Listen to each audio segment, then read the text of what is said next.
Exam టైంలో self talk రెండు విధాలుగా ఉంటుంది.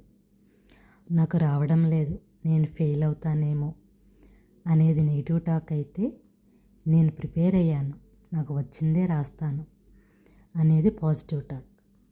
సైకాలజీ ప్రకారం మన థాట్స్, మన ఎమోషన్స్ మన పెర్ఫార్మెన్స్ని ఇన్ఫ్లుయెన్స్ చేస్తాయి. అంటే నెగిటివ్ సెల్ఫ్ టాక్ వలన ఫియర్ అండ్ యాంగ్జైటీ పెరుగుతుంది, పెర్ఫార్మెన్స్ తగ్గుతుంది.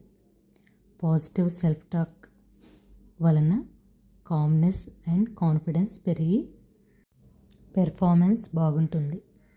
నెగిటివ్ ఆలోచనలు వచ్చినా వాటిని పాజిటివ్ ఆలోచనలతో రీప్లేస్ చేయాలి.